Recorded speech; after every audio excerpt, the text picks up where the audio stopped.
আসসালামু আলাইকুম।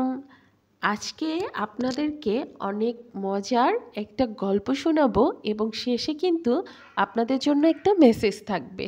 তো শুরু থেকে শেষ পর্যন্ত আমার গল্পটি একটু মনোযোগ দিয়ে শুনবেন। একদিন এক ইঁদুর খাবার খুঁজতে খুঁজতে রাজার ঘরে প্রবেশ করলো। সেখানে কোনো খাওয়ার জিনিস না পেয়ে সে একটি হীরার টুকরো গিলে ফেলল। এদিকে হীরা চুরি হওয়ার কারণে রাজপ্রাসাদে হুলস্থুল কাণ্ড বেঁধে গেল। রাজামশাই জ্যোতিষীকে ডাকলেন। গণনা করে জ্যোতিষী বলল, হীরার টুকরোটি একটি ইঁদুর খেয়ে ফেলেছে। সেনাপতি হীরা উদ্ধারের জন্য ঢেড়া পিটিয়ে পুরস্কার ঘোষণা করল। এরপর এক শিকারী রাজসভায় এসে বলল সে ইঁদুর মেরে হীরা উদ্ধার করবে। শিকারী যখন ইঁদুরটির খোঁজে বের হলো তখন দেখতে পেল হাজার হাজার ইঁদুর একে অন্যের সাথে দল বেঁধে রয়েছে, আর একটা মাত্র ইঁদুর সবার থেকে আলাদা এক জায়গায় একটি ইটের উপর বসা, যেন সে সিংহাসনে বসে আছে। শিকারী তখন ওই ইঁদুরটিকে হত্যা করে তার পেট চিরে হীরার টুকরো বের করে রাজার হাতে তুলে দিল।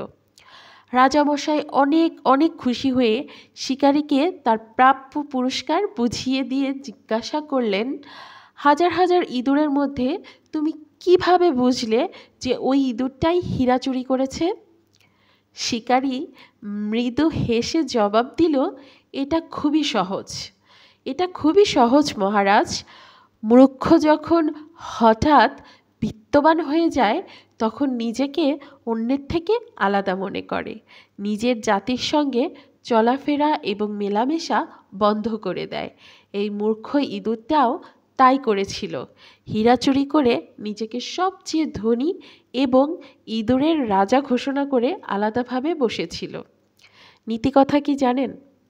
হঠাৎ অর্থাগমে স্বজন বা বন্ধুবান্ধব ভুলে গেলে ধ্বংস সন্নিকটে। আজকের ভিডিওটি আশা করছি অনেক ভালো লেগেছে। এবার আসি ভিডিও প্রসঙ্গে। আজকের যে রান্নাবাড়াটা দেখলেন এটা আমার মায়ের হাতের একটা স্পেশাল বিরিয়ানি, আমাদের বাসার সবার অনেক পছন্দ। আর এই যে সালাদ, এই সালাদ কাটার দায়িত্বটা পড়েছিল আমার উপরে। তো সালাদ কাটতে গিয়ে দেখেন কি হলো, এই যে যে ভেজিটেবল পিলারটা এটাই হচ্ছে খুলে গেল। তারপরে যাই হোক আমি একটু কষ্ট টষ্ট করে একটু ম্যানেজ করে কেটে নিলাম। তারপরে সুন্দর করে কুচি কুচি করে আমি হচ্ছে সালাদটা রেডি করব। তো এই যে দেখেন আমি সালাদটা কিন্তু রেডি করছি। আসলে কি জানেন, বাসায় কিন্তু ছোট ছোট কাজগুলো যখন সবাই মিলেমিশে করি তখন কিন্তু অন্যরকম একটা আনন্দ হয়। আর ঈদের মধ্যে তো কথাই নেই।